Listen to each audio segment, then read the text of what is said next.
মালিক ইবনে দিনার রহমতুল্লাহ আলাইহি ইরাকের বহুত বড় বুজুর্গ ছিলেন, বহুত বড় বুজুর্গ মালিক ইবনে দিনার। আজকের ডেটে যদি দেখা যায় কিতাবে যে হিসাবে লিখছে, ওনার মতো মদ পান করা লুকি নাই। এক সেকেন্ড টাইম নিতেন না, সর্বদাই বোতল লগেলে ঘুরতেন মালিক ইবনে দিনার। লাইলাতুল কদরের রাত্রে, লাইলাতুল কদর যেটা 1000 মাসের চাইও উত্তম এক রাত্রির ইবাদত, এই রাত্রির মধ্যে সব দোকান বন্ধ করছে ভাই। লাইলাতুল কদর রাত্রি আমগরও তো হয় না, রোজার মাসে যে সময় লাইলাতুল কদর রাতে আহে, কেউ কয় রাত্রের সেহরির খানা আমি দিমু, কেউ ইফতার আমি দিমু, আজকে সবই যা সারা রাত্রি ইবাদত করবো, মানে একটা জাঁকজমক, একটা উৎসাহ একটা আসে লাইলাতুল কদরের রাত্রি। তো লাইলাতুল কদরের রাত্রে সবাই দোকান পর বন্ধ করেছে, দোকান পর বন্ধ করে চলে গেছে, মদের দোকানে দোকান বন্ধ। মালিক ইবনে দিনার রহমতুল্লাহ আলাইহি উনি দোকানে যে বলছে দোকান বন্ধ করছে, ভাই কমসে কম আমাকে এক বোতল দাও, জানোই তো আমি সারাত পারি না। বহুত রিকোয়েস্ট করার পরে দোকানে ওনাকে এক বোতল মদ দিচ্ছেন, নিয়ে বাড়িতে আসছেন। আসার পরে মালিক ইবনে দিনার রহমতুল্লাহ আলাইহি বাড়িতে এসে দেখে ওনার বিবি নামাজের মধ্যে ব্যস্ত, যায় নামাজে দাঁড়ায় নামাজ পড়তেছেন। সুবহানাল্লাহ। উনি ভাবলেন যে একটু পরে আমি পান করব, টেবিলের উপরে রাখছেন। ওনার ছোট্ট একটা বাচ্চা ছিল, এই বাচ্চাটা খেলাধুলা করতে করতে ওই যে টেবিলের মধ্যে মদের বোতল রেখেছিলেন, টেবিলের মধ্যে ওই বাচ্চাটার শরীর রেগে টেবিলটা একটু লাড়াচাড়া হয়ে মদের বোতল পরে ভেঙে চুরমার হয়ে গেছে। ওই দিনে আর ওনার মদ পান করা হলো না। একদিন, 2 দিন, 1 মাস, 2 মাস করতে করতে 1 বৎসর পরিপূর্ণ হয়ে গেল। কতদিন? 1 বৎসর। 1 বৎসর পরে আবার যে সময় লাইলাতুল কদরের রাত্রি আসলো, যে মানুষের গুনাহের মাফি রাত্রি, মানুষে মাসুম বানানোর রাত, মানুষ আল্লাহর কাছে চাওয়ার রাত, আল্লাহ তাবারক ওয়া তাআলা আসমানের নিচে চলে আসেন মানুষকে দেওয়ার জন্য, এই বরকতি, এই ফজিলতের রাত্রের মধ্যে আবার যে সময় ফিরে আসলো ওই রাত, ওই রাত্রেও ওই অন্য বছরের মতো এই মদের বোতল আবার কিনা নিয়ে আসেন, আনার পরে ওই টেবিলের মধ্যে রাখছেন। রাখার পরে ওনার 1 বছর আগে যে মেয়েটা এই মদের বোতল ফেলাই দিয়েছিল, এই লাইলাতুল কদরের 2-3 মাস আগে ওনার বাচ্চাটা দুনিয়া থেকে বিদায় নিয়ে চলে যায়, মারা যায়। একটাই মেয়ে ছিল মাসুম। এই রাত্রে ওই মেয়েটার কথা মনে পড়ে গেল যে আমার এই বেগুনা মাসুম মেয়েটা, কলিজার টুকরা আমার, গত বছর এই লাইলাতুল কদরের রাত্রে আমার মেয়েটা আমাকে মদ পান করার থেকে বঞ্চিত করে দিয়েছিলেন, মদ পান করার থেকে আমাকে বাঁচাইছিলেন। আজকে সেই ফজিলতের বরকতের রাত, আজকে আমার মদের বোতল আছে, আজকে আমি আছি, আমার বিবি আছে, কিন্তু এই সেই টেবিলও আছে, কিন্তু আমার কলিজার টুকরা মেয়ে নাই। অন্তরের মধ্যে খুব চোট লাগলো। এইটা ভাইবা ওই দিনও মদের বোতল খুইলা নিয়ে বাইরে ফালাই দেয়, আজকে মদ পান করবো না। মেয়েটার কথা মনে হয়েছে, ফেলে দিল, দিয়ে এসে ঘুমাইছে। ঘুমের ঘরে স্বপ্নের মধ্যে দেখে যে একটা বহুত বড় অজগর সাপ ওনার নিকটে আসছে, উনি দাউড়াইতেছে। মালিক ইবনে দিনার রহমাতুল্লাহ আলাইহি দাউড়াইতে দাউড়াইতে হেরান হয়ে যেতেছে, এত বড় অজগর সাপ ওনাকে কাটার জন্যে, ওনাকে ধসার জন্যে পিছু নিতেছে। যেতে যেতে যেতে এক বৃহৎ এলাকায় যেয়ে দেখে সে জায়গার মধ্যে ধাউ ধাউ করে আগুন জ্বলতেছে। সে দিকে তাকায়, আরো ভয় পেলে আমি কোন দিকে যাব। এদিকে পিছনে সাপ আমাকে দাউড়াইতেছে, এদিকে আগুনের ধাউ ধাউ করে আগুন জ্বলতেছে, আগুনের কুন্ডা কুদি, কোন দিকে আমি যাই। অপর দিকে যে দেখে যে পাহাড় দেখা যায়, সেই দিকে দাউড়াইলেন। সেদিকে দাউড়াইতে দাউড়াইতে হেরান হয়ে যায়, দেখে সেই জায়গার মধ্যে একটা বৃদ্ধ লোক লাঠি নিয়ে দাঁড়াইছে। সে নিজেই লড়াচড়া করতে পারে না, সে নিজেই লড়াচড়া করতে পারে না। যা বললেন মালিক ইবনে দিনার রহমাতুল্লাহ আলাইহি বলতেছেন, আমি ওনাকে বললাম যে মুরব্বী জান, আমার পিছনে একটা বৃহৎ অজগর তাড়াচ্ছে আমাকে কাটার জন্যে। আমি দৌড়ে আসলাম, সেই জায়গায় দেখি ধাউ ধাউ করে আগুন জ্বলতেছে। আমি এদিকে দৌড়ে আসলাম, এদিকে তো পাহাড়, আমি কোথায় যাব? আমাকে একটু সাহায্য করেন, আমাকে একটু সহায় করেন। বৃদ্ধ বলেন, বাবারে আমি তো নিজেই চলতে পারি না, তোমাকে কি দিয়ে সাহায্য করব? হ্যাঁ, তুমি এই পাহাড়ের উপর উঠে যাও, এই পাহাড়ের উপরে উঠে যাও, হতে পারে কোনো সাহায্যকারী তোমাকে সাহায্য করতে পারে, তোমাকে সেই জায়গায় তোমাকে যদি কোনো হেল্প চায়, কোনো সাহায্য চায়, তোমাকে করতে পারে। সে আরো দৌড়াইতে দৌড়াইতে কি করলেন, সেই পাহাড়ের দিকে উঠে গেলেন। উঠে যেয়ে দেখে সে জায়গায় সুন্দর একটা বাগিচা, একটা গার্ডেন, ফুলের বাগিচা। সে জায়গার মধ্যে মানে ফুলের মতো, চন্দ্রের মতো একবারে চমকিতেছে, কতগুলা ছোট ছোট বাচ্চাগুলা খেলাধুলা করতেছে। সেই জায়গায় দাউড়ায় গেলেন। দাউড়ায় যেতে যেতে সেই জায়গায় সাপ তো পিছা করতেই আছে। গিয়ে দেখে যে জায়গায় যে বাচ্চাগুলো খেলাধুলা করতেছে, সে বাচ্চার মধ্যে ওনার যে কলিজার টুকরা, ওনার মেয়ে, ওনাকে দেখা যায়। সুবহানাল্লাহ। দৌড়ে গেলেন। যাওয়ার পরে ওনাকে দেখে ওনার মেয়ে দৌড়ে আসলেন, বাবা তুমি এই জায়গায় কেন? সে বললেন, মারে তুমি এই জায়গায় কেন? তখন বললেন যে তুমি মা তুমি এই জায়গায় কিভাবে আসলা? বলে এটা আমি পরে বলবো, তুমি কিভাবে আসলা তুমি বলো।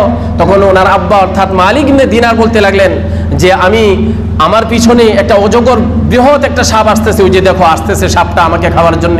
আমি দৌড়াইতে দৌড়াইতে আসলাম, এক জায়গায় দেখলাম বৃহৎ একটা অগ্নির কুণ্ড, দাও দাও করে আগুন জ্বলতেছে। সে জায়গার মধ্যে আমি বহুত ভয় পেয়েছিলাম। তারপরে সেই জায়গায় কেটে পড়ে আমি দৌড়াইলাম, দেখলাম একটা বৃদ্ধ লোক সেই জায়গায় দাঁড়ায় আছে।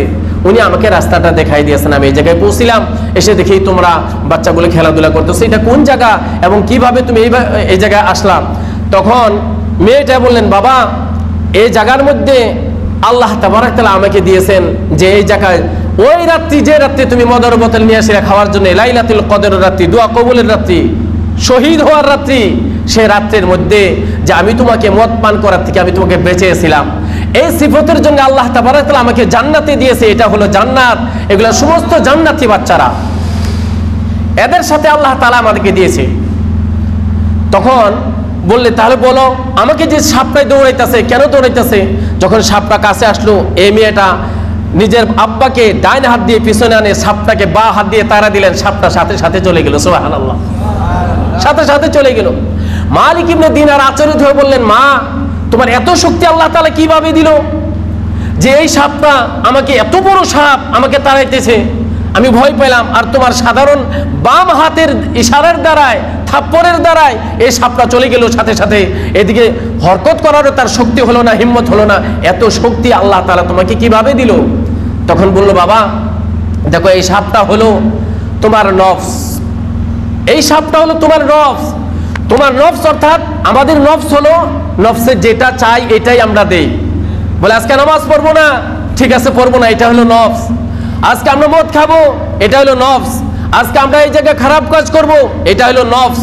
এটা হলো নফসে যা চায় তাই যদি আমরা দেই, এইভাবে আস্তে আস্তে অজগর সাপের মতো নফসটা বনবো। তখন ওনার মেয়ে বললো, বাবা এটা হলো তোমার নফস, তোমার নফসকে তুমি এত খাওয়ানি দিছো, এত খাওয়াইছো, আর এই নফসকে সারা দুনিয়ার মধ্যে তুমি খাওয়াইতে খাওয়াইতে, হারাম কাজের মধ্যে তোমরা হারাম খেতে খেতে এত শক্তি বানাইছো নফসকে, আজকে সেই নফসে তোমাকে তাড়াইতেছে তোমাকে খাওয়ার জন্য। বলেন, মা তাহলে বৃদ্ধ আসতে সময় যে আগুন পেলাম, বলে এটা হলো জাহান্নামের কুণ্ডি।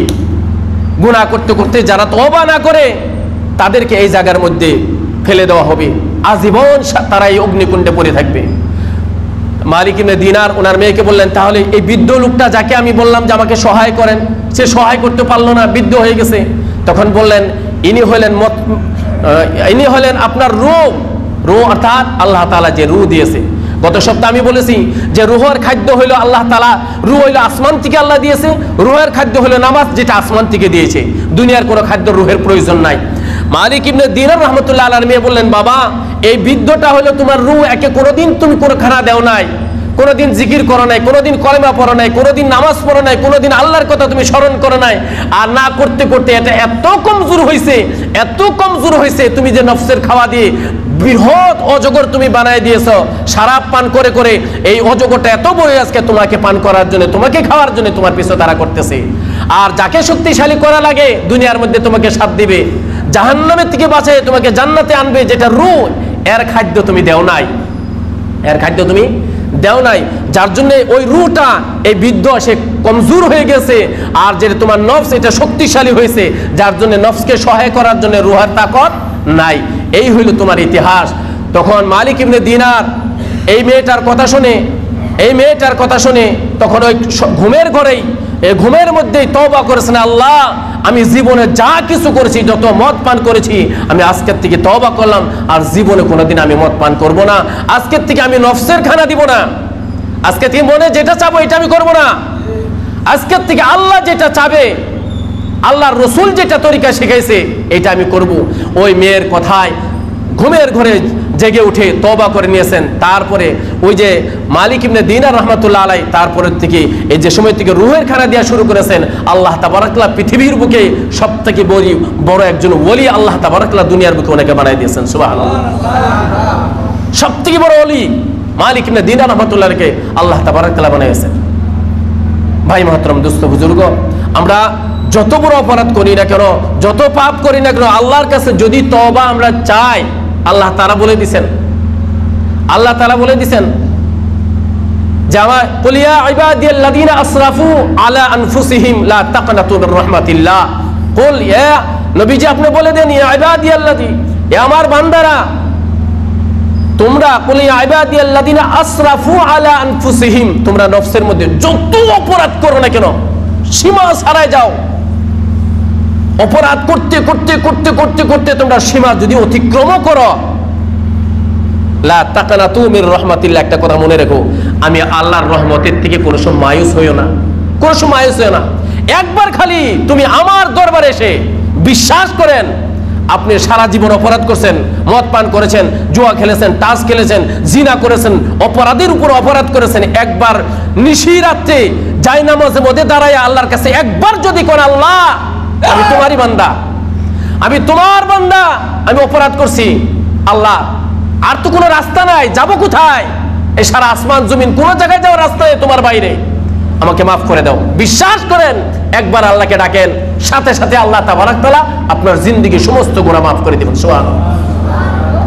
ভাই মুহতারাম, দোস্ত বুজুর্গ, এইভাবে অহরহ ওয়াকিয়া বুজুর্গানে দিনে রয়েছে, যার জন্যে আমরা কি করব, অপরাধ করি ঠিকই, কিন্তু আমরা তওবা করি, আমরা রাস্তা নিয়ে নেই কার সময় কোন সময় মৃত্যু হয়ে যায়। আমরা যাতে ইমানি হালতে আমরা নফসকে না, আমরা রূহকে শক্তিশালী করে, আমাদের রূহকে শক্তিশালী করে, আমাদের ঈমান আমলকে শক্তিশালী করে আল্লাহ তাবারক তাআলার সাথে যাতে আমরা মুলাকাত করতে পারি। আর যদি আমরা এইভাবে মুলাকাত করি আল্লাহর সাথে, আমাদের দুনিয়াও ধন্য, আমাদের আখিরাতও ধন্য। আমরা দুনিয়ার মধ্যে আমরা সাকসেস হব, আমরা আখিরাতের মধ্যে আমরা সাকসেস হব। আল্লাহ তাবারক